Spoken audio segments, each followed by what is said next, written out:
My name is Thorsten Overgaard. I'm a Danish photographer. I travel the world taking photographs and teaching photography. Today I will talk about the colors of the Leica M11 plus a few things that is essential in life.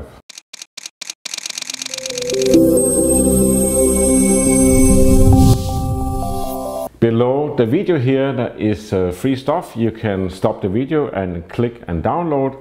There is an ebook about some of the iconic and classic photographs and the photographers behind them and how they made them and the whole story behind those people. There's also, I tell in the book, why I photograph and how I photograph. And today I also put some presets for Lightroom and for Capture One, how to make Leica looking black and white photographs and also color photographs, and that's presets that works for Leica, Fuji, Canon, what have you, and they're free. Today normally it's $48. You just use the code below the video and it's yours. This is a camera, a wooden camera. It's a 6.6 camera, and this is actually one I built when I was 14 or 15 years old. I talked about it different places, maybe you heard about it.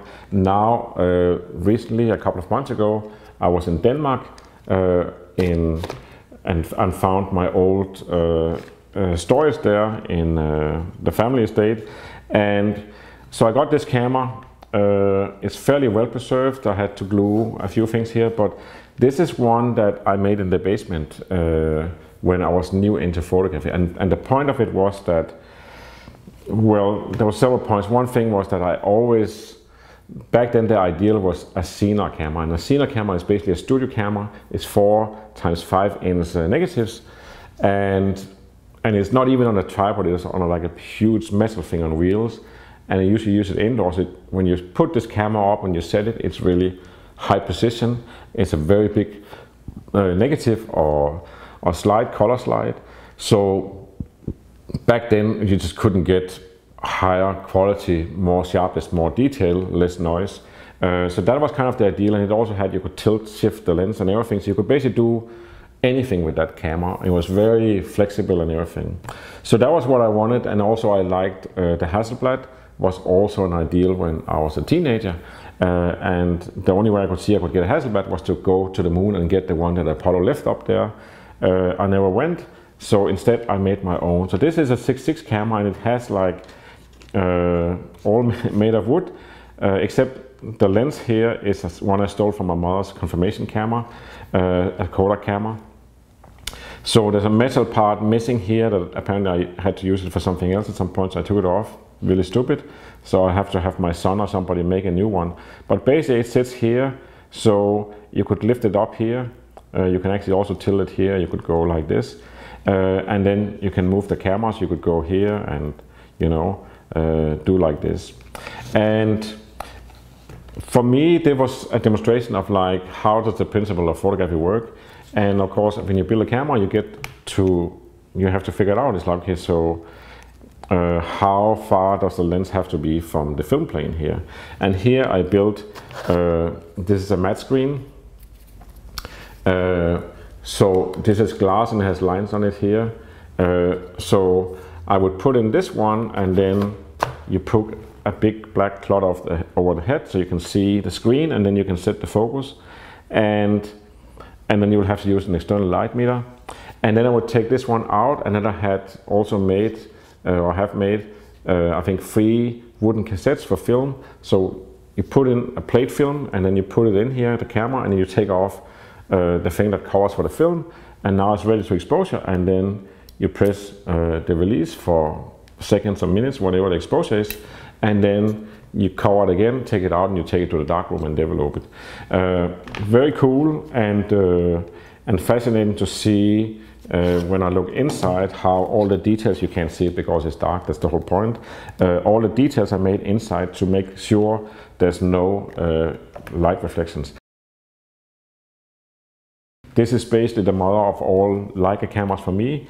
This is the Leica Minilux. And I started out with this one in silver or titanium, and then I also got a black one. It's a little bit more rare, but it was just because sometimes when you like something, you want to have 2 of them or more, so you're sure you always have one of them. But this is a very interesting camera. This was my first Leica, and the way I got turned on to Leica was that I met a film director, and he said I always have one of these in my belt. So he had a little leather pouch in his belt, and then he would direct these big cameras and stuff in the cruise, and then whenever he saw something he wanted to take a photo of, he would take out his Minilux, point and shoot. And that sounded great. But then I saw, almost by accident, I saw some of the pictures the camera took next to some pictures that a big modern SLR, Canon or Nikon had taken. And it was just amazing, the clarity of these pictures and the detail and the stillness of the pictures. It was just like, wow, this is special. So when I went home, I took the car, I drove to Hamburg, and then I bought one of these, and then I was basically hooked. And what is unique about this is, well, it's a film camera, and it's basically, you can say it's very compact. You turn it on here, it's kind of very silent, and it's autofocus, and then you just point it, and then you take a picture. So I'll take a picture more, you can hear it, listen to this. That's it. Beautiful. And this 40mm lens on this camera is exceptional. Very simple, 40mm, nothing fancy, not big or anything. You could say compared to an iPhone lens, it's huge, but compared to the camera, it's not. And it just takes amazing photos, and the simplicity of it, still you can go manual here actually, but else when you just turn it on, you can actually go automatically autofocus, and it sets the exposure right, but you can actually adjust everything manually. So that was my my first Leica camera, and that was the one that made me just roll out with Leica, and I ended up having a few more Leicas, as you can tell.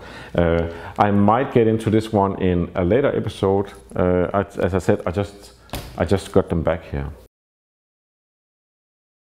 One of the things that have made me very excited in the recent week or something is this camera, but actually a little bit of a detail about this camera.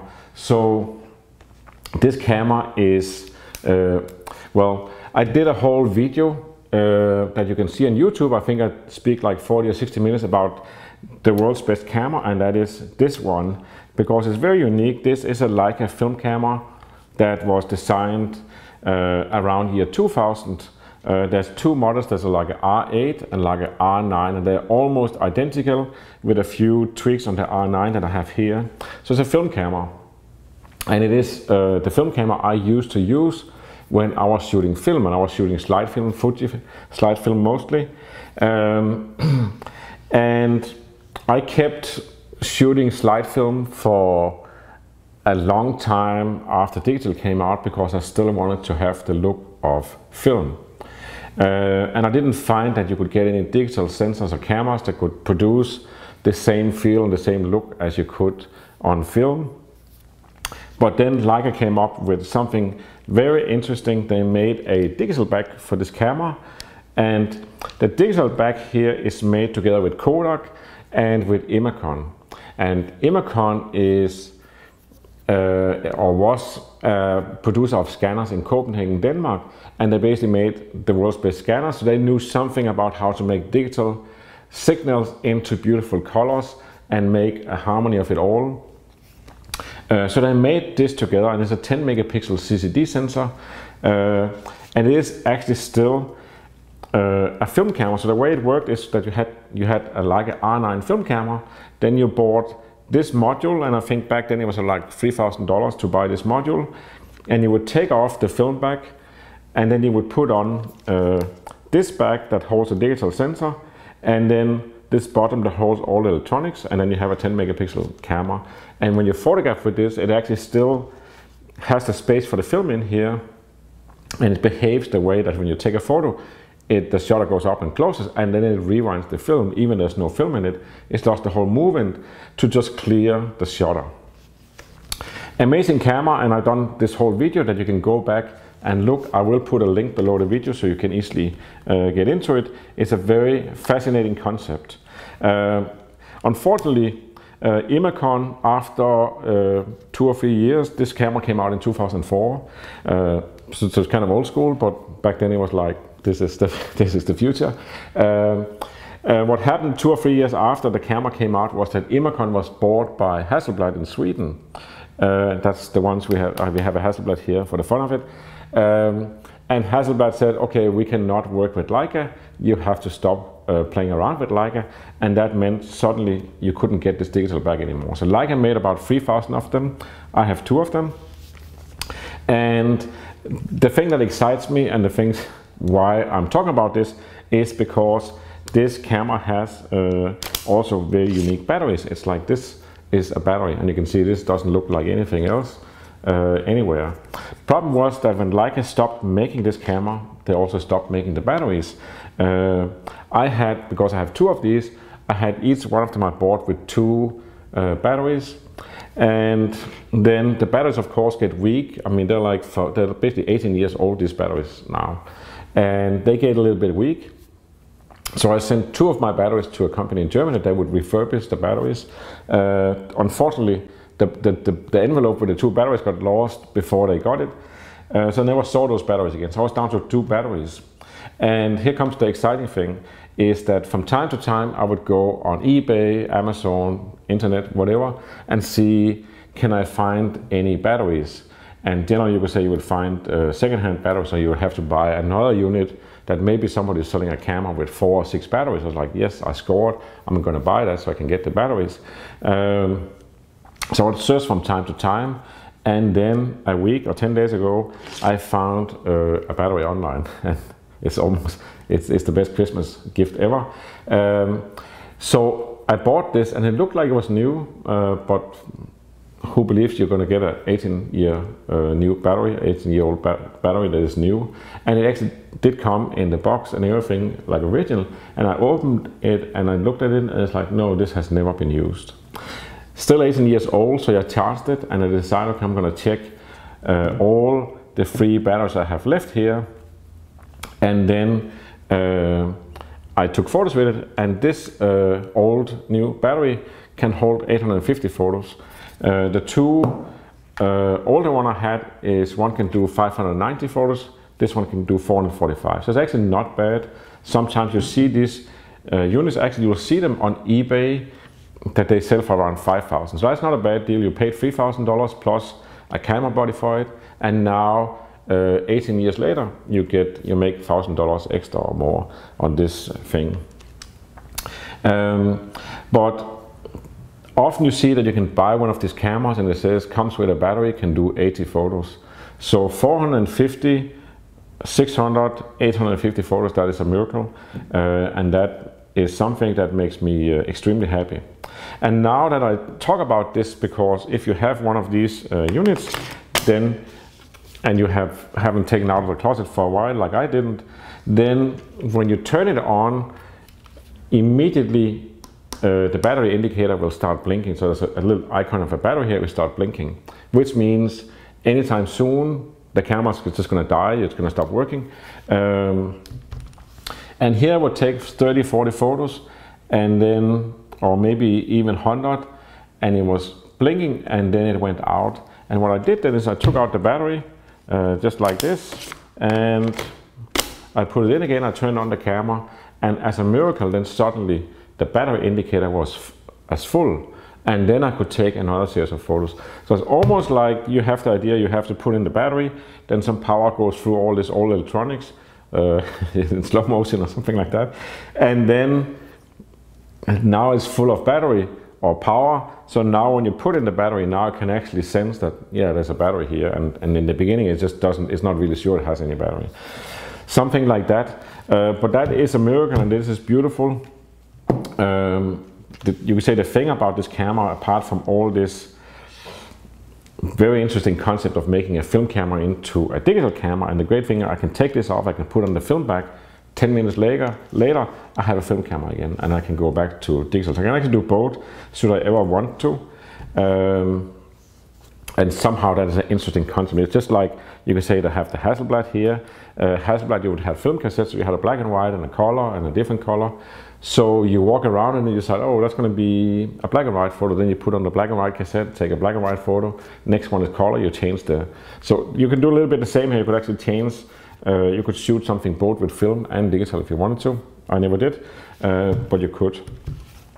The beauty of this camera is that it's very old school, and also the look of the sensor is very, very film-like.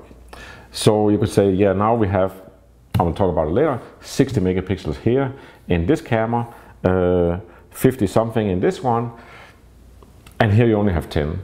But the way it uses those 10 megapixels, the colors, the color balance and everything, and we will get into colors later, is just beautiful. And I did some photos here the other day of Leila, and she's just like, wow, that's the most beautiful photos. The way the skin and everything, the whole dreamy look of it. And that's true. If you go back and look, and I actually did that recently, I was looking at a project I did on slide film back in 2005. You go back and look at film, and when you're used to digital sensors these days, you see, wow, this is like so blurry and not detailed, but damn, it's so beautiful. It has so much soul and atmosphere. So this is what this camera have, and that's what makes it unique. You could say there's a lot of things about it that is slow. It's very heavy. It's very nice form factor and everything, but it's like, this is like a chunk of a camera. And you can put on the R lenses, that is also beautiful, and you can actually, with an adapter, you can put on all the M lenses and have fun with that. So it's really a unique camera that is nice to have, and I said, mostly you stumble over them on eBay. They're $5,000 now, sometimes a little bit less, sometimes more. There was a unit here the other day in Germany for 600 euros for just without the camera. And I couldn't tell if they had any batteries, so I asked them, does it have any batteries? And then I saw, okay, next day it's sold. But I did see the same dealer also had one spare battery, well used, 500 euros, that's like $550. So I'm gonna hold on onto these batteries. And I'll say now that I have this one, I also did experiment, because it's not fun to have two cameras and you can't power them up. So what are you gonna do? You can't, like, you can also go on eBay and I think Amazon, and you can find, I think from Japan, you can get batteries, you can refurbish it yourself, but then you have to have this battery pack, and you have to take this apart, and you have to glue and stick it together. So either it works or it doesn't. If it doesn't work, you don't have any batteries. So in my search for a solution for this, I got this one, and this is a quantum battery pack. This is one that you stick in your belt here, or you have over the shoulder. In the old days, I remember press photographers, they always had a big flash, and then they had this one with extra battery. So this is what it was used for, and here it comes, so you can connect it. There's a little plug over here, so you can connect it in here. You could say that could work and so on. The thing is, I keep charging this one and it blinks, and I connect it to the camera, nothing happens. So this unit doesn't work. I'm sure you could do something like this and get it to work. I just never got this unit to work. But this shows a little bit of the desperation you can get into if you want to have old stuff working. And here I'm just talk about something that really has importance in life. It is to get a new 18-year-old battery that actually works. It doesn't get much better than that. On this one, there's a couple of things. One thing was, I was at the mothership, Leica in Wetzlar, and I stumbled into one of the guys, and he said, hey, you should get this little thing. And if you've seen, most Leica camera comes with a cover for this hot shoe. I don't really need it because I think it's okay with the hot shoe, but normally they're plastic, and his point was this one is made of metal. So this is actually black chrome, and he said you should get one of this. He had it for his M10D, that's the Leica M10 without a screen, and then I said, but yeah, but I have this black paint, beautiful black paint, so it doesn't really fit in. He said, no, if you put it on, you will see that it actually goes with, this is also black paint, and it's true. So I had brought in a handful of equipment for Leica to adjust and clean and glue together again and get to work again. And then I asked, can you go find this as a spare part? And they could. So I got this, and somehow it makes you happy that you have something special, you figured something out, and that's what I did here. More importantly on this camera, also when I was at Leica, so this lens is the 50mm black chrome. It's a 51.4. So optically it's the same as the 51.4 that comes in black and silver, and it's actually, the original one is very beautiful industrial design. It goes really well with the Leica M body. But Leica then also made, I think it's from 2004, Leica then also made a version here that is so-called limited. It's not more limited than you can still buy it in stores, so they must have made enough limited ones. But this one is just shaped like the 50s, and it's actually made of brass, so it's a little bit heavier, not so practical, but that's how it is. And then it came with a ventilated shade here, and ventilated shade simply just means that there's holes here, so when you look for a viewfinder, it doesn't shade so much. That's what ventilated means. And shade is just to shade for the light. I use this to keep the lens intact, so I bang into stuff and then this one gets a dent or something, you can always change this one. Anyways, this lens comes with this brass, beautiful brass, old school ventilated shade, but originally it came with a clip-on, so you clip it on here and then it doesn't sit very well, and it gives some other problems that you need special 43mm fillers that they can't be too thick. So it's almost like you can't get those ones, so you can't get any fillers you can put in here and then put on the shade at the same time. But more importantly, the shade, because it was clip-on and it's heavy, you would have it and you stumble into something and then it fell off. So Leica actually listened to this problem. You can say it's beautiful, they're doing the design like the 50s, but they should maybe have updated. But so they said, okay, and somebody at Leica is probably going to kill me for this, but I'll tell you anyways. And that is that Leica offered that you can just send in your shade and for free they will change it to a screw here. So now it's 43mm, you can screw it onto the lens here. And the great thing about it is because it's kind of like a collector's item, or you don't want to change something original. So you get this back like this, but you also get a little plastic bag with the original part, and you can actually put it back on again. So if you say, okay, I'm gonna use this lens like it is, now it sits really well. But later you regret, or you decide, no, I want to have it like it was originally with a clip-on. You still have the clip-on part, you can just screw it on and then there you go. You're back to the original part. Something like it does for free, you simply just send in the shade and don't tell them that I told you, but I did. One more thing before I get into the exciting things about colors. Another thing that really excited me was that I got a Hermes strap. Or well, the story is I dropped off a good handful of equipment with Leica for adjustment and everything, and then I came up with this idea, do you have the spare part for the hot shoe? And I thought, spare part, there's one spare part I really want, and that is the orange Hermes strap that was made for the special edition Leica M7 film camera. So that is a M7 film camera with orange Hermes leather and orange Hermes strap. And that's almost what is really special about it. And I always loved this orange color, so I said to customer service, hey, can you find me a Hermes strap in orange as a spare part? Because I really need that. I kind of implied that I need it for my camera. I don't have the camera here, so guess what? And they went back and they said, yeah, good, we'll send one to you also. So they would send all of it from Germany to the US. And I mean, I'm a grown man and everything, but I must say, they sent this box, maybe that's like for $30,000 equipment in it. And the things I was looking most forward to was the orange Hermes strap. And that's a little bit childish, but that's one of the things that's really important in life. And this one arrives and it turns out this is, well, it's orange, it's actually very orange, but it's not a Hermes edition, it is something else. I don't even know, it's not even for the X because those ones looks different. And then they said, well, then we don't have it, this is as close as we got. So I didn't get it, but it was really close.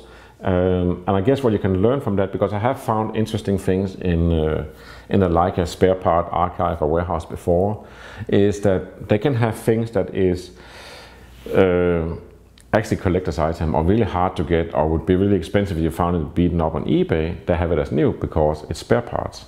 And if they have a spare part, you can usually get it. So sometimes I will ask about something as spare part, and sometimes I succeed in getting something that I really want, and sometimes I just get an orange strap. Better luck next time. One last thing that also excites me, there's two things. I'll put this Hasselblad away. I just put it here for the fun because I had this one. I might get into this one. I don't really feel like comparing this one to this one or anything like that.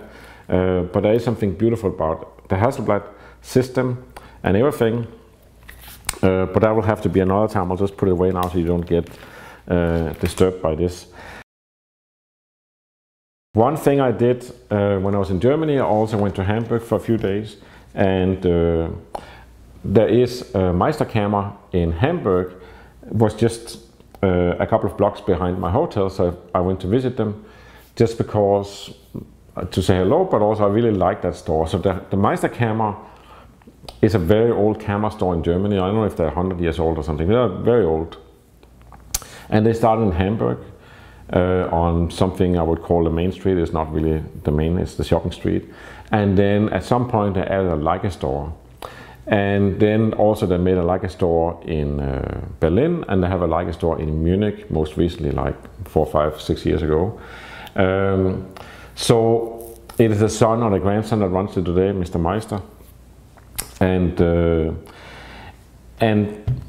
they did a really interesting thing. They did a new Meister camera store in Hamburg. So they took the two stores and put them together, and now it's a Leica store. And the unique thing about this is that, well, it's a fairly big store, and they have new and second-hand Leica, and they also have a display of historic and collectible items of Leica. And then they have a table twice the size of this one with computers where they can sit with customers and play around with photos and look at stuff and talk, and they have coffee machine, you can have a coffee. And it's really bright and light store, and it's not in the usual Leica colors, this dark and this weird red leather boxes with spotlights inside. It's more airy. And then the unique thing about it is that they have also Hasselblad, Fuji, Nikon, and what have you. And the philosophy is that you could say Meister had two stores before, so they kind of knew that they would send people back and forth between the stores. But now you have in one store, and of course you could say if you're into Hasselblad, most likely you're also interested in a Fuji full medium format, or you're interested in a Leica. So it's kind of like a high-end store. They don't have any tourist crap cameras or anything like that. Everything is like real photography, real cameras. And as I said, that's the only Leica store in the world that is like that. I would hope that there would be more, because it makes the visit more interesting. Because you go into a Leica store, they have what all Leica stores have, and if they have secondhand, then maybe they have something you haven't seen before.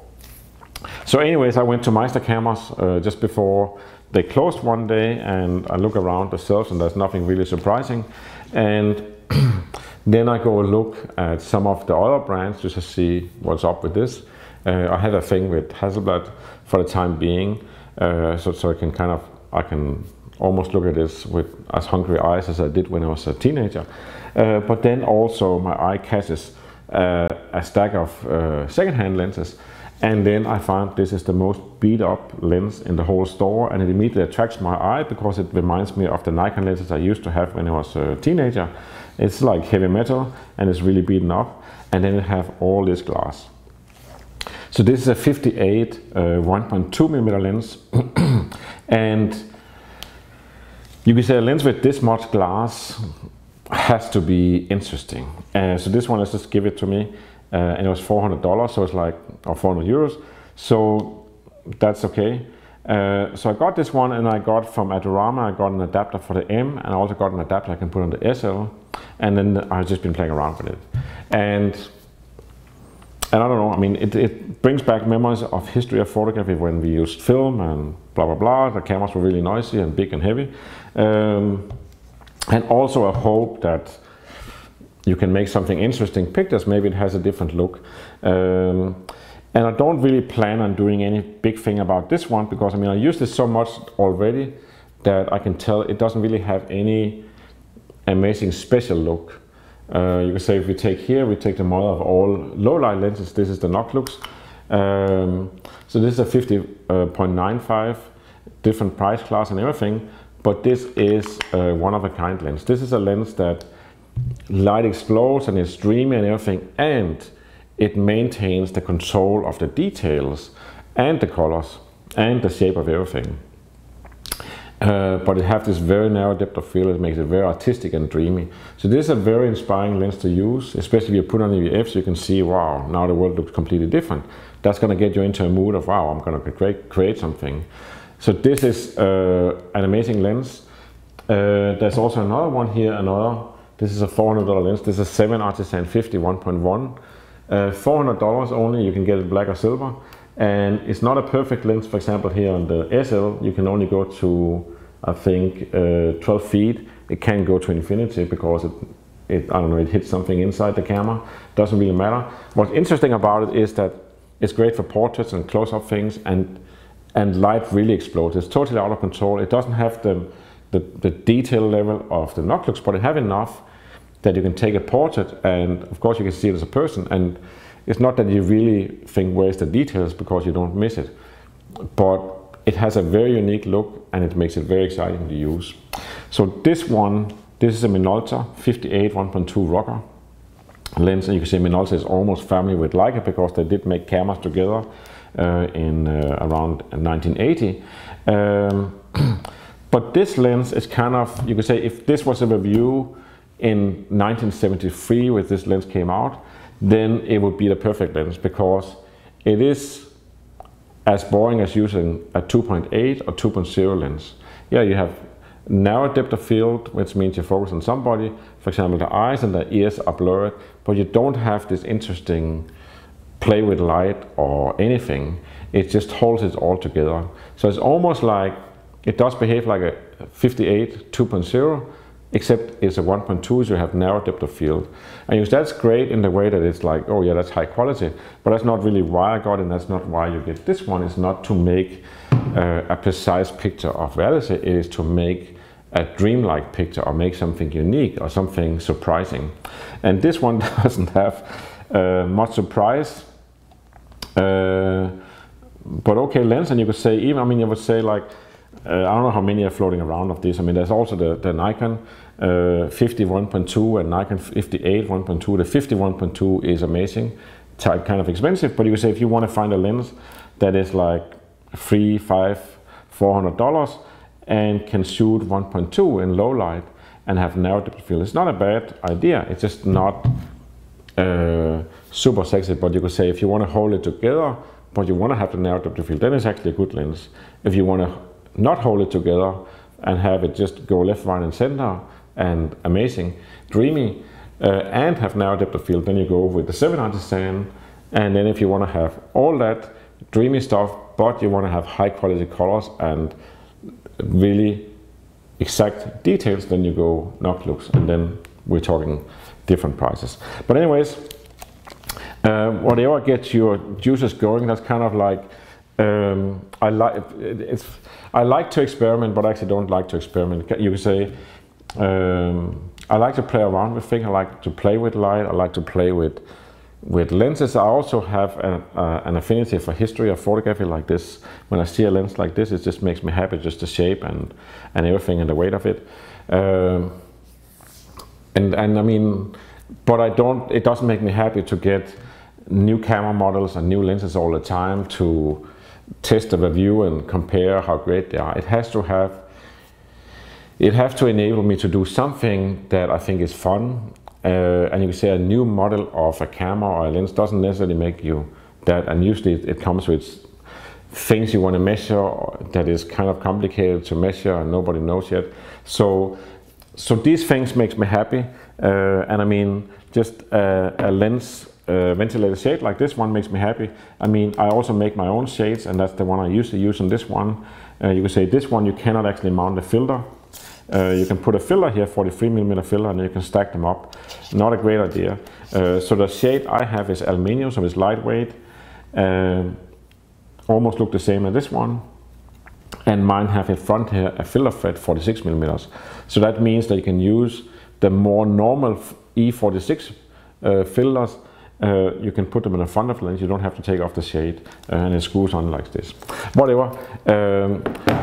Lots of exciting things that you can be happy about, but I promised to talk about colors, so now we will talk about colors.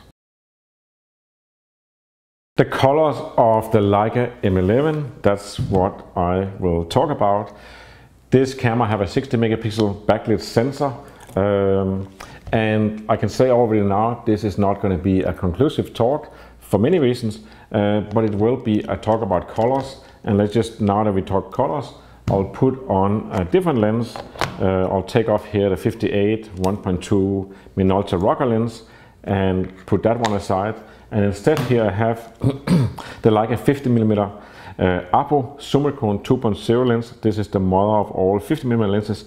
This is what is called or known as the best 50mm lens in the world.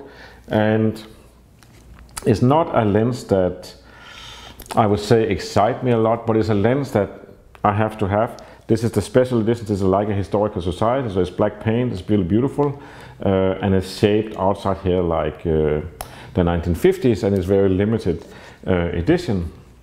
So I just like the whole look of it. But the 50 APO normally comes in aluminium, and it's a kind of very compact lens. It's only 2.0, so it's not. It doesn't have to be big. The thing with it is that it is state-of-the-art lens design. The precision of it, the materials used, the design, everything about it is, you can record crazy details, very exact colors, and it's kind of like, it's an amazing lens, but also a boring lens in this way that it just records what is, and it does it very precise. So if you imagine that we were talking about a microphone, then you would have a microphone that doesn't change the sound, it doesn't make it darker or brighter or add anything to it, it just records exactly as it is. And that's the same this lens does. It doesn't add any special look or softness or anything. It's just very clean recording of what you see, and not even clean, just as it is.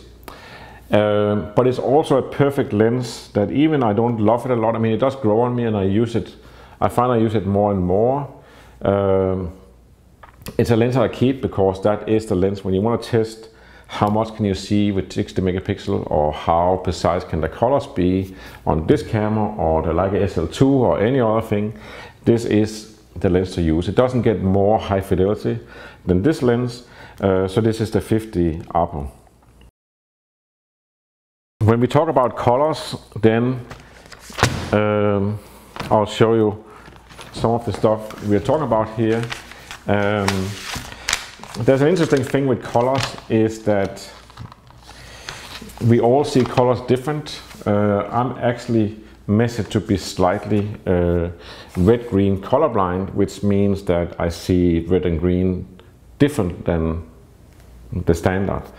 But basically everybody sees colors differently, and you could say even if you saw them precisely, then how do you perceive them? And here I have a dictionary. This is the Oxford Dictionary of the English language. This dictionary has 600,000 definitions of words. It doesn't mean there's 600,000 words, because some words have 3 definitions, some have 12, some have 1, but there's 600,000 definitions. So that means if you're a writer or you speak or you're a teacher, then you basically have in the English language, you have 600,000 words.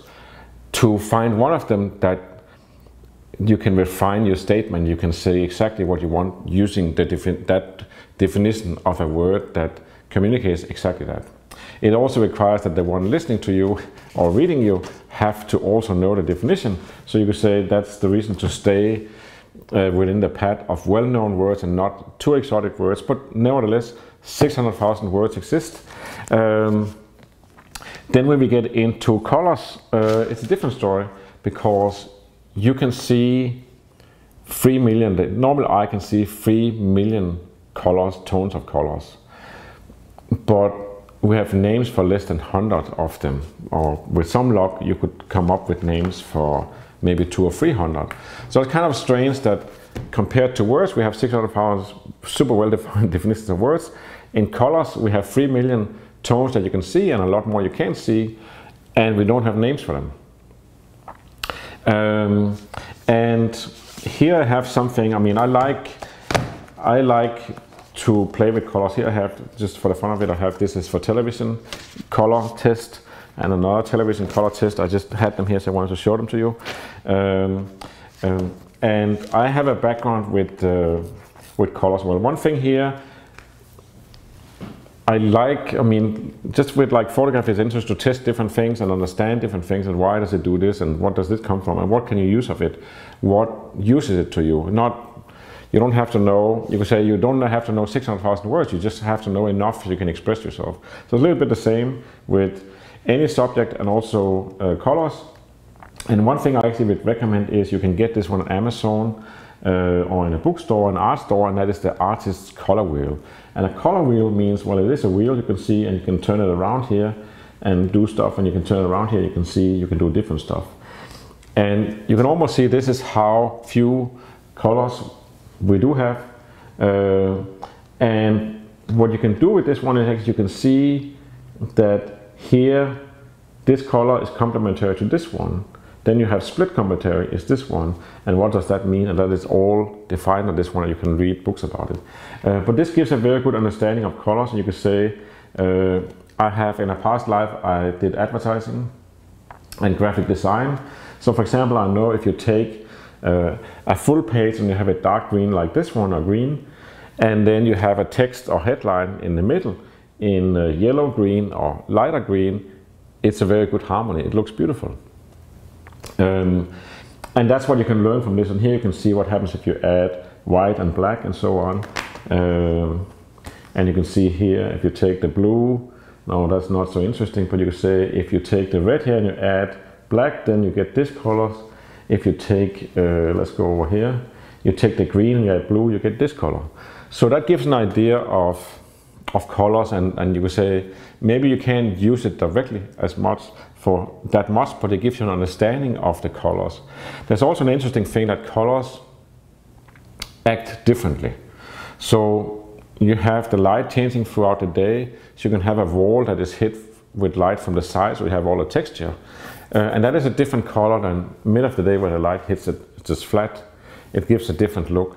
Then you have sizes of colors that you have a small area of red is different than the whole wall of red. And then you have a big red wall, and you have a yellow fire hydrant, or you have a silver hydrant. So that makes the yellow fire hydrant look different than it's against the red.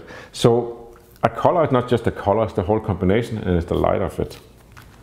And what I was getting at before is you have the color wheel here, and that gives a really good understanding of the harmonies of colors and what you can do with them, what you can mix them, and why you can mix them, or why you can take a big area of color and then add a little bit of another color and it looks good, but if you have 50-50 of the colors, it looks really ugly.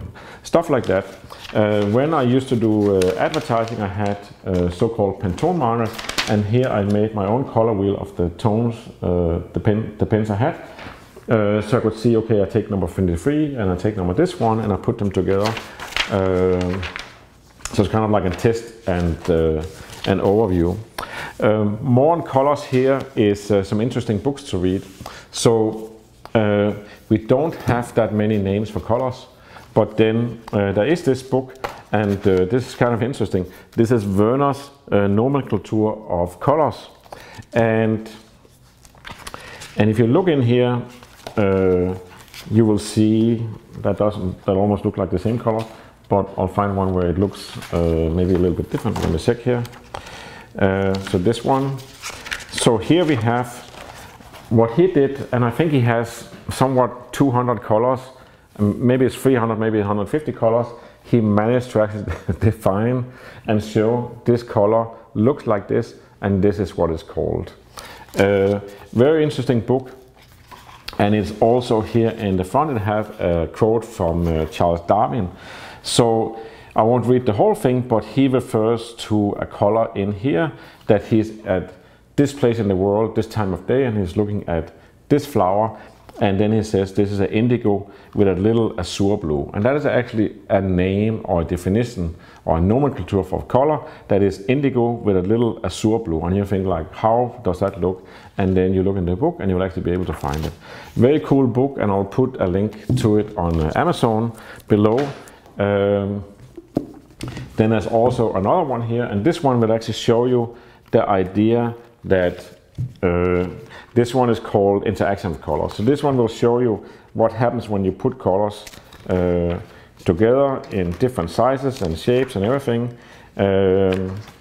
So that is also something that contributes a good understanding of colors. It doesn't answer everything, and I don't even think you can say in terms of colors there's only the truth that you find for yourself, that this is what you like or this is how things should look. And I mean, if you look at painters, you have some like to use this type of color, some like to use this type of colors, and they use it this way. They each have their own unique look, so it's not that there's actually a school of this is how you do with colors. Always, it doesn't exist. I'll put a link for this one also. And another book here is, it sounds very interesting, The Secret Lives of Colors. I don't know to have a secret life, but here's, for example, a story about pink, and here's a story about blue. So you can see the color here and you can read about it. And you can say that's more ivory here we have here. So that is more to learn about colors. So you can say what I'm getting at here is that no, when you talk about colors, you're going to have different opinions on it. One thing is that you perceive them, you see them differently, but also what you get from them is different. And then the light and everything changes and the combination of colors change, and then you can start all over again. The thing I work with is this one. This is called the MacBeth color chart, except it's not called that anymore. Now it's called Color Checker Classic, and this is from X-Rite, and you can see the logo here. So X-Rite is a company that basically bought Pantone colors. That was the one I showed you here before, that I had the Pantone pens. So that's a whole color system.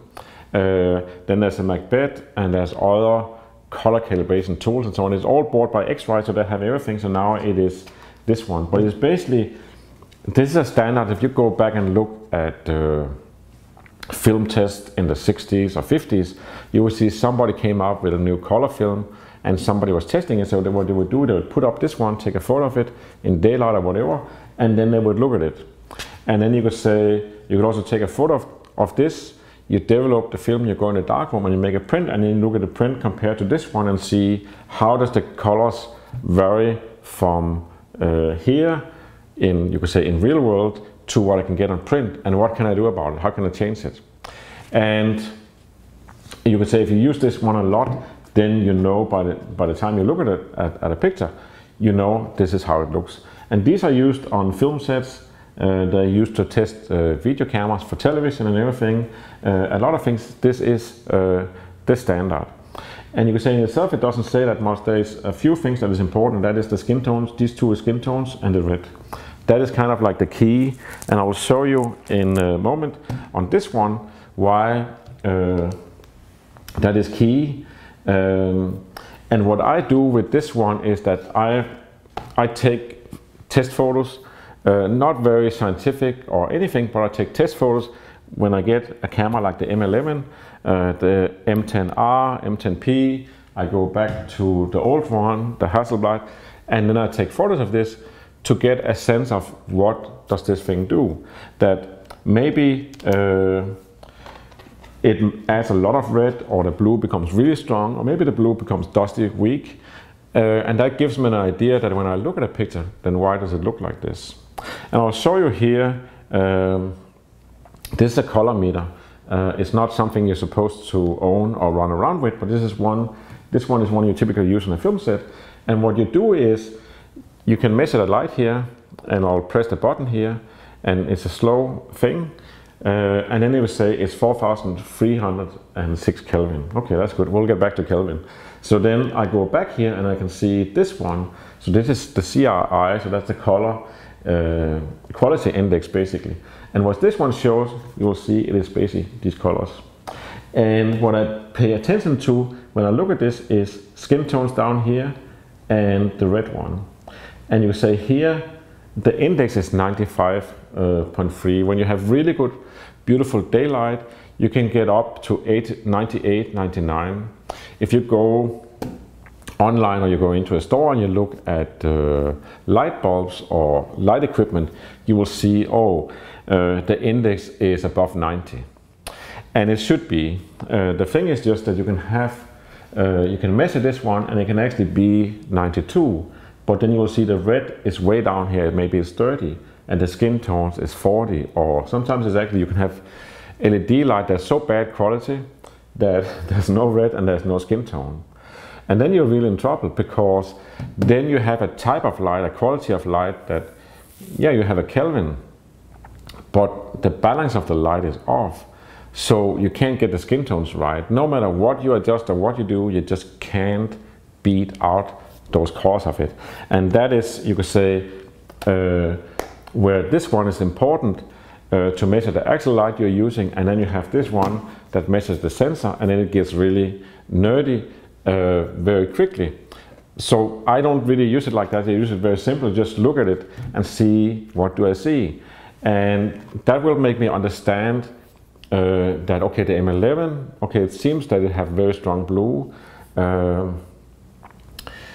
and it also, it adds some color cast, and I can try and look at my test photo of this and try to understand what's going on here. So for example, I was in Berlin and I did a series I called The Colors of East Berlin, and somehow it's actually really beautiful. And then you could say, is that actually the colors of East Berlin? Well, now it is, because I photographed it like that, and you look at it and say, oh, that's the colors of East Berlin. Some of the things I had, I would take also a photo of a fairly normal street in daylight that is not very East Berlin or anything colors. But then the sidewalk that is supposed to be gray concrete have a cast of red or magenta or something. I was like, where does that color come from? What's wrong with the sensor? And it's not even, I would say there's something wrong with the sensor, it's just, it's an adjustment. And then I am gonna make, later I will make presets exactly for that, because then you can change, you have the Kelvin and so on that have to be precise. You can also change the tint of the color, and I found that in some conditions, some light, you have the tint have to be -8, which is kind of what the heck. And when you just say this, that there's one very simple way to deal with colors, well, there's several ways to do it. So I'll show here some of the things I have. So here we have, this one can measure in the Kelvin. This is too big, heavy, too slow, and expensive for just that. But I have one that can measure the quality of lamps. And you can say, normally when you measure this one, you work with light on a movie, and you look at this one and you can actually go in and see, okay, what kind of lighting fillers do I need? And then you see here, it tells you go over in the car and get one of these fillers, 2 of these, and it's Lee. And I'll get into more about colors or color of light, and that if you take this one, you can say here the light is pretty adjusted. So this is the correct color temperature, which I'll get into in a moment. Then I can add and say, okay, no, I want to change this one. So here you actually have a filler that you would put in front of a film lamp, and I can put this in front of here, and you can see how the colors changes, because now I added blue. This gel here is actually one, it's plastic, it's just called gel.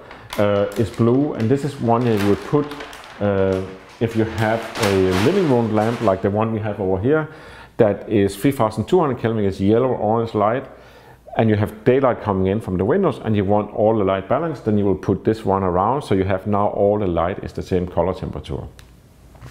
That's what it's used for. We're not there yet, but I'll get into Kelvin in a second.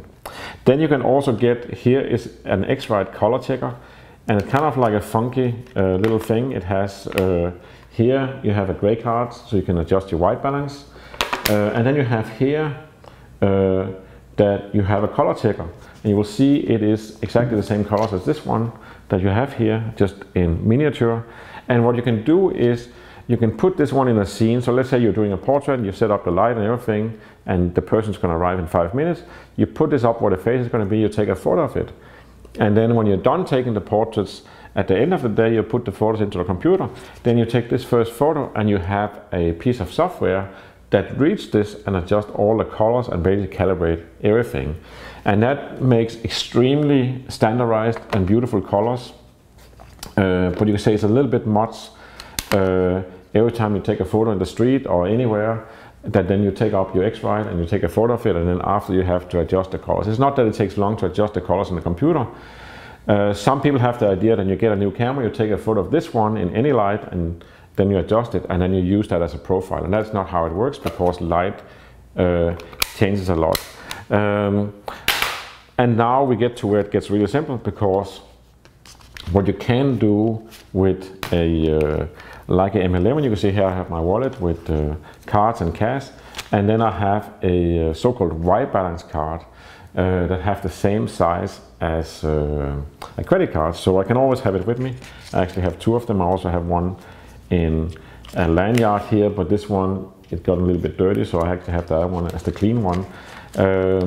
So I have this one with me, and what I can do with it is that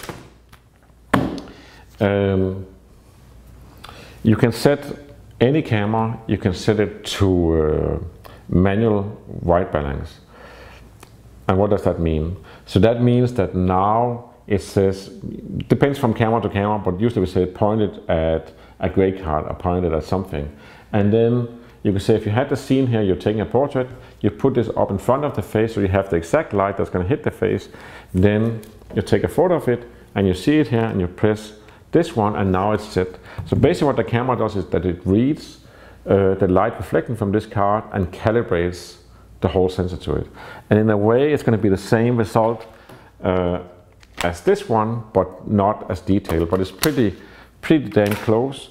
And that is basically the way you could say, if you think, I don't know what to think about the colors of this camera or any camera, you use one of these cards, because not only does it set the Kelvin, it also adjusts for the exact colors. Any imbalance, that there's too much green or too much blue or whatever, it balances so you get the right colors. So I started using this one again. I haven't used them for a long time, not on a daily basis, and now I do it. And you can say you can adjust the camera before you take the picture. You can also, you see a fancy car, you take a photo of it, and then you go nearby where you took the photo, and then you just go over, take a photo of it, and now you have a photo of this card with that type of light. So when you sit and edit in Capture One or Lightroom after, you can actually take the color picker and you can point it to this one, and then it's going to calibrate the same way as the camera did. So you don't have to measure first. As long as you have the reference that you can see this was the light that was hitting the subject, you can adjust it later. So now we come to one of the essential things of any color management, no matter what camera you use, and also of the Leica M11. So there's two things. There is the white balance, and then there's the reason for the white balance. So light have different colors, and it's something that if you're not into photography or colors, you wouldn't notice, because your eye adjusts for all lights. So you walk into a restaurant in the evening, you see white light, you just see this light.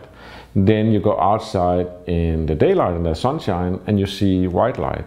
Then you go in the shade and you see white light. And that's just your eye adjust. You could say your eye, almost like the camera sees this one, it calibrates the sensor, so now the colors are right. Your eye does the same, and that makes it difficult to see that light have different colors. Once you start seeing it, you can see, oh, those fluorescent light in this warehouse is green light, it has a green cast. Or you go into the shade and you see, or even like you can go out, often if you go outside on a cold day, so if you live in a place in the world where it can be sunshine and cold, you will see that the sunlight is warm, and in the shade is actually, you can see a blue cast. So that's very easy to see for the eye. You could say if you live in Florida or California or somewhere like that, or Jakarta, then it seems warm light, all of it.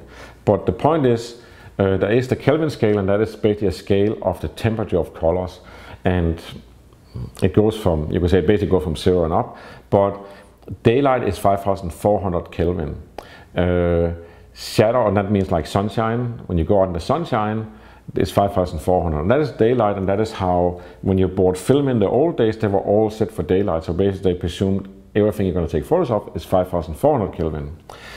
Then if you go photograph overcast or in the shade, it's around 6900, 7300 Kelvin. And that means if you take a picture where the camera is set to 5400, you take it with a film that is 5400 Kelvin, you can see that it's actually blue, and it's much more blue to the camera than it is to the eye. Then you go into this restaurant in the evening and they have tungsten light, and to you it looks white. You take a picture of it and you will see that it's actually yellow, orange, warm light.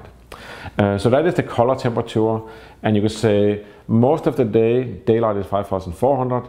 Early in the morning when the sun gets up, and late in the day when the sun goes down, it goes up in Kelvin. It actually goes, yeah. And then when the sun goes below the horizon, then it gets really ice blue. The light, you don't see it with the eyes, but that's the thing you have to adjust for the camera. It can also make it extremely beautiful, and you could say one of the things I've done a lot with cameras recently is that I go in manually and I set the camera to 5400 Kelvin. You can go in and you can set the Kelvin number, and you say 3200 or you say 5400. So most days I just set my camera 5400 and then I walk out. And you could say if it's sunset and it's very warm light and there's also some cold blue shadows, then I get extra effect of that, because mine is set, if I adjust it for that, then it will just look like normal daylight, and it isn't. It's warm, beautiful sunset light that go over the street. So I use that a lot, but you could say when I set the M11 to 5400, I get these, I would say East Berlin colors, but I get this gray concrete that is not actually gray. It have a color cast, and I don't know where it comes from. It's not from anywhere. It's from the sensor, you could say. And it's something that you could say, well, maybe you can love it, or you will say, no, that's wrong. We tended to be more tolerant to color cast or special colors in the film days, where you would have a Kodachrome film or a Fuji Astia or whatever film, and it had like certain way to make the color. Some film were really good for portraits because it had this nice warm glow. If you use it to take photos of cars, it would just look wrong, or fashion like dresses. But skin was amazing with it. Other was good for landscape. So and some had extremely nice green trees and extremely blue sky. Something that if this camera did that, we would just like, we would return it and said that's something wrong with it. So the concept of that have changed, and you could say there's also one thing in judging a camera like this, and the colors and the overall color quality and all that goes into it, is that here we used to get a new camera. So here I actually took this one. This is a Digilux 1 camera. I think it's 4 megapixels. And this is from like, I don't know, 2004 or something like that. Very cute Leica camera, not very Leica design. And when this camera came out, you say, wow, it's really film-like colors. You look at it now, 15, 20 years later, compared to this, you think this is completely rubbish. It's like, it has no tones. It's almost like a Xerox copy, you know. And then you also have a camera like this. The digital back with CCD sensor, I think, is so beautiful colors. It kind of still is, but it's not as accurate as this, that's for sure. And that's sometimes you say memory slips that you remember. No, those were the days. And we also have a classic in Leica, is the Leica M9 that came out in 2009 with a CCD sensor. And it's kind of like, one of the things is like, yeah, the M11 has colors like the M9. And it doesn't really. Maybe in some regard it has, but in general, no, it's not the same. And maybe that's great, because maybe M9 colors was great in 2009, but if you came out with a camera today with the same colors or the same sensor, it's like, where is my tones, where is my dynamic range and everything? And I'll illustrate it here, because you know, if you live this long, then you are lucky to have a really compact mobile phone. So this is a mobile phone, it's a Motorola, and This is an awesome phone. It's wireless and it's handheld and it's mobile. So imagine you go on a date or you have a business meeting in a restaurant, and then your mommy or somebody calls you, and you can pick up the phone. It's very compact, nobody is going to notice, and you can have a talk, and it's so high tech. And it was really high tech. Before this one, you had to have, it was a big battery with a phone on top, and it, I don't know, maybe it was 8 pounds or something, 4 kilos. So this, you think back, and this was amazing. This was really a compact phone. Then you find it from the closet and you think, wow, it wasn't that compact. I remember it as more compact. And then you compare it to a modern phone today, and you see this is nothing. You can't compare these things. And that is one thing that you could say, memory slips, that you think, no, those were the colors. But then actually when you compare M11 colors and everything to something like this or even this, it's like, no, it's a different story, it's a different thing you're working with. It doesn't mean that that those are ugly. It's just not as high fidelity or as elastic and everything as what we can do today. And one of the things we have, there's several elements to it, and you say one thing is we have dynamic range of sensors that gets wider and wider, and it's kind of not really that important.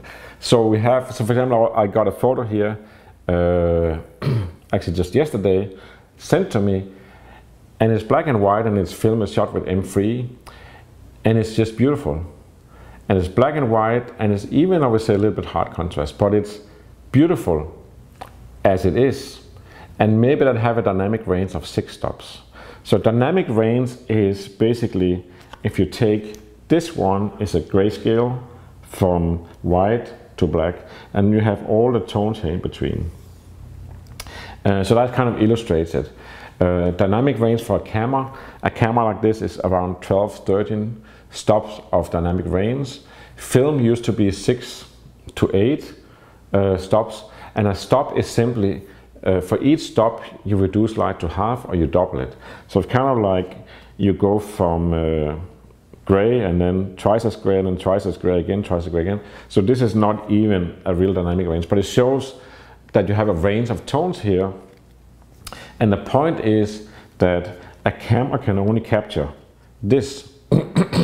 And that's why you get into HDR, high dynamic range, and all this computer fluff. But of course, the thing is, you look at a sensor, how much can it capture? And it can capture from all the white to here. Or it can capture from here to here.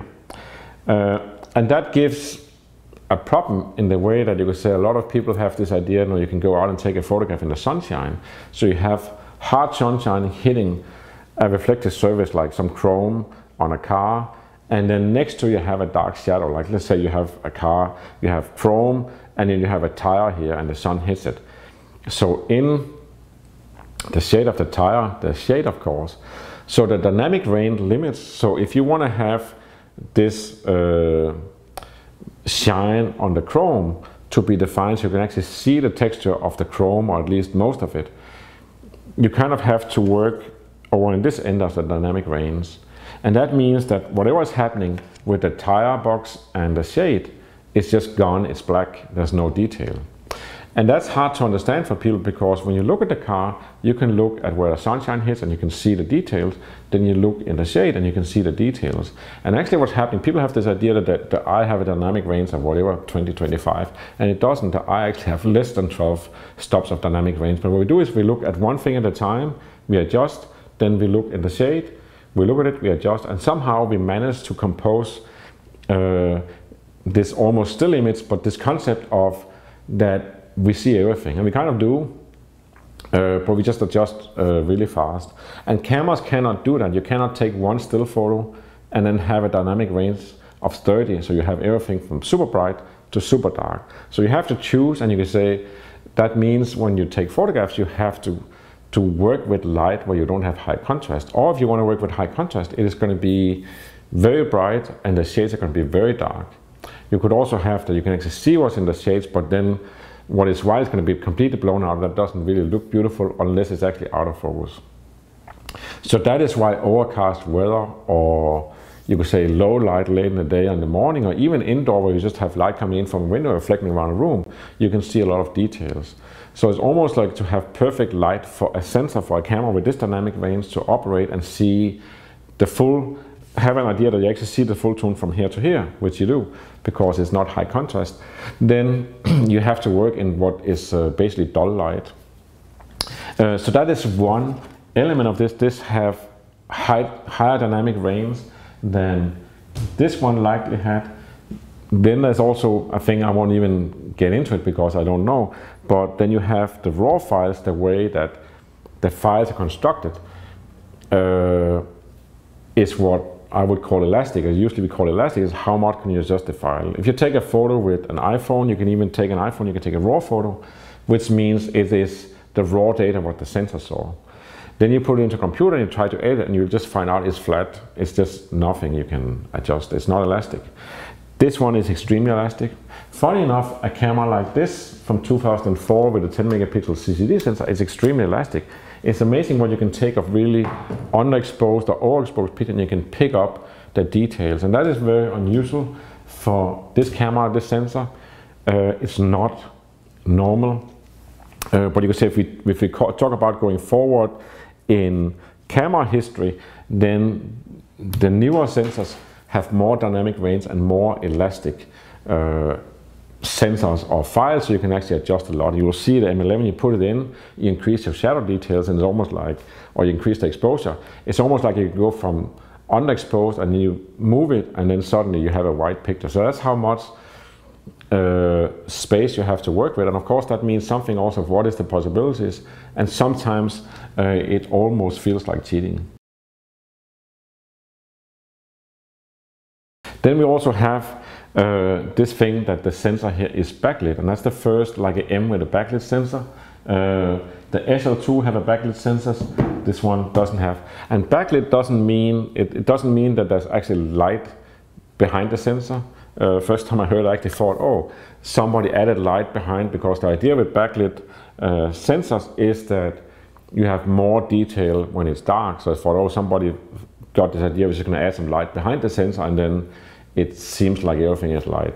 And that's not the case. It's just basically electronics is turned around and it does something for energy, and it does also have the effect that when you take pictures at high ISO or in the dark, you can actually beat out more details. And you could say the logic of it, at least for me, is something maybe I just chose to believe in it, maybe it's not a fact, but I believe if you can beat out more details in the shadow details, you can also beat out more details in the rest of the scale.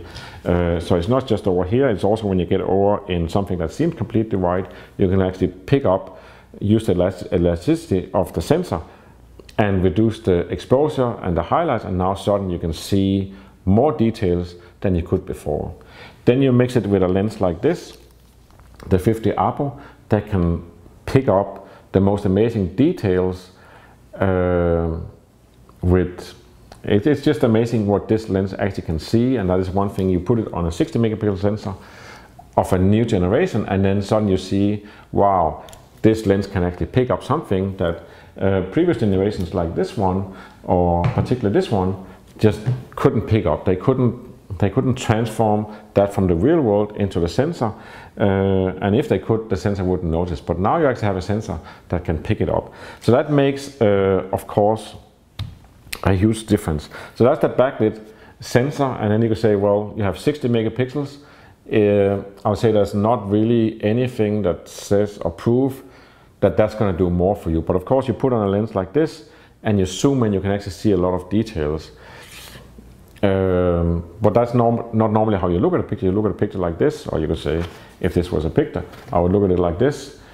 So I can't really zoom in and see any details. So you say, if I take it with 10 megapixel here, or 4 megapixel, or 60 megapixel, it doesn't really make a difference for the image quality, I would say, all. Then again, you could say, maybe it's a little bit like music. If you have big loudspeakers, you can get more details in the whole spectrum of the music than if you have small loudspeakers. So maybe there is something there, but it's not the deciding factor. It's not the megapixels. You could say sometimes you would almost wish that could you just stay with 10 megapixel and then make a better edition of 10 megapixel and then a better edition of 10 megapixel, so we got high fidelity colors and definition and everything, but not a lot of megapixels. But okay, that's not the way photography is going. It's like more, bigger. We need bucks for the money, so we need 60 megapixel. Next time we need 80, then we need 100, 150, 250, and that's the way it goes. Unfortunately, you could say the technology and the quality somewhat follows. So usually the color fidelity, the quality goes up. If we stay with the same megapixel, we'll probably get more fidelity and the same megapixels, but that's not the way it's going. But it's not that we go up in megapixel and then the quality drops. So what can we say about the M11 colors based on that? Well, basically not a lot. I mean, I would say the different cameras have different ways of doing it. And usually what I do is, when I do my test shoot and I travel around the world, I take photographs and I look at them and I see, okay, what do I like, what do I don't like? And usually, almost like any new camera or old camera or film will give me something that I didn't have before. And that can annoy me that, no, I want it like it used to be, which is kind of, I really want that. But then on the other hand, it's also, wow, this is kind of interesting. And you can say, when I can make East Berlin in colors, or the colors of East Berlin, that's a look that comes from this camera. It would be different if I had a different camera. It wouldn't be made nothing. It wouldn't be any colors of East Berlin because I wouldn't see it. So that's also a thing with it. So you take this tool and then you take photos and then you edit it and use whatever tools you need with color balance and everything and profiles to get to the look where it's like, I like this. This is, or if you don't like, you get rid of the camera. But usually you will get something that you like, and it's like, and it has something that the previous generation didn't have. And that's almost as far as we can get defining the colors of the Leica M11. So if you should say anything that is like, what you should think about the colors of the Leica M11 or how should you handle it, it is basically, the answer is discard.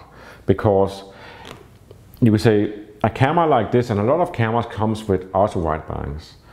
And auto basically means self, that it means the camera is going to decide for itself what it's going to do. And the funny thing is, most people don't know what white balance is, so they just leave it on auto and it seems to work fine. The problem with auto white balance on any camera, it doesn't matter if it's Canon, Leica, old, new, is that the way auto white balance works is that you photograph a scene or you point the camera towards a scene and the camera is going to pick something that it thinks is neutral white or gray, which means close to this one. And then it calibrates the whole scene based on that. And that works fairly good most of the time. Then you can have a scene, let's say you have like a window or a house that is egg white. Then the camera is going to pick the egg white because it's the closest to a neutral white. So that means that there's a little bit yellow in it, so now all the colors are going to be calibrated based on that the white has a little bit of yellow. So that's going to be off. It could also be a cold gray color that it picks, and then everything is going to be warmed up in order to make this cold gray neutral white. And mainly what it means is that you walk around the city, or even if you can sometimes take the same photo or take the same scene, you take 3 or 4 photos, you will see when you edit the computer that white balance actually goes up and down. It's 4,800, 5,400, 6,100, 4,700 Kelvin. It's just 4 pictures within 2 seconds. And that is the white balance that adjusts continuously automatic. And for you, when you sit and edit, is that you have to decide how did that color look. So it's kind of like you have, imagine you took this one and you have 4 different white balance now. So in one of them, this is going to be warmer, and another one's going to be colder, all of it. And then you have to decide which one is the right color. And that's a lot of decision to make, and it requires some color certainty. It requires that your screen and everything is calibrated and you trust that it works like that. So it's a lot of work and a lot of unnecessary decision. So that's why I say, okay, I just go manually 5,400, because then when I get back home, I know, okay, everything is the same 5,400.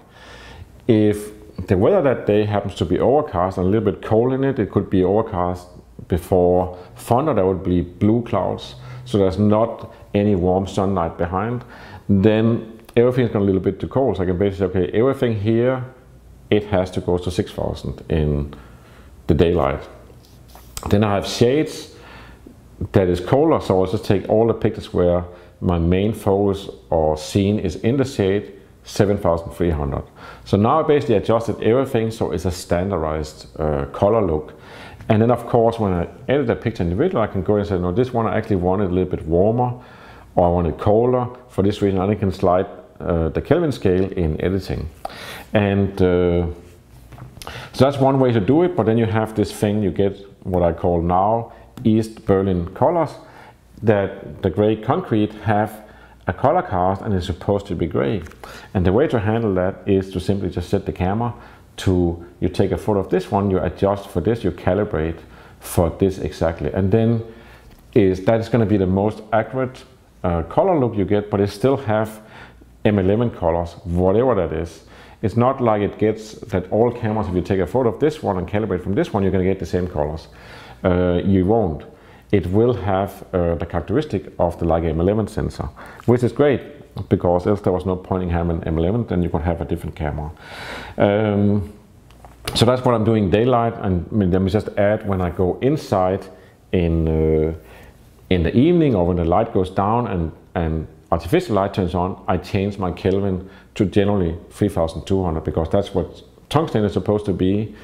It's not that all artificial light today is tungsten. A lot of it is fluorescent and LED light, and it's low energy.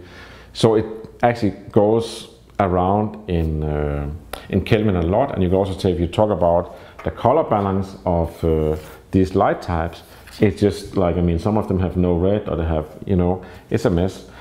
But what are you going to do? Well, you could say if it goes completely wrong, you just go to black and white, you turn it into a black and white photo, because you can't get the colors to look right. And you could say also from there's two standards for light. And if you go to Hollywood or anywhere that make film in Canada or Sweden and Denmark and the UK or Berlin, you will see that they use daylight, usually daylight lamps. So that's actually big movie lamps that sends out 5400 Kelvin daylight, and it's balanced, beautiful, so all the colors here looks right. They're damn expensive to buy, use and rent, but that's what you use. So you could say if you do an indoor scene and it's supposed to be daylight coming in from the windows, they actually put big daylight spotlights outside blasting in for the window. So that's the one correct color. The other correct color in movies is tungsten, and that means like the tungsten lamps that you used to have in all over your home, that gets warm, and they have 3200 Kelvin, but also they have the whole spectrum.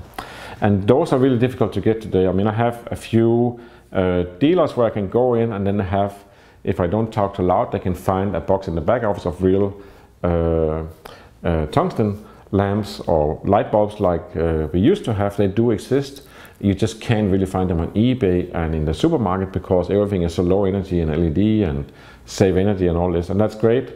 We should save energy and save everything else we can do, but we also need correct colors. And that is basically the two types of light where you can trust you have the full spectrum. Anytime you take a photo and you just can't get those colors to look right, you can be pretty sure you're dealing with LED light that is out of balance, or low energy light bulbs, fluorescent light or something, or you have a mix of lights. You could say here we do have daylight coming in this way, and you see I have a tungsten over here. If my face was close to this tungsten light, I would be orange on this side and daylight on this side. I think that's all I had to tell you today about things that are important in life, big and small things. Thank you for watching, and remember, below the video there is free stuff you can download. Until I see you next time, thank you for watching, and remember to always wear a camera.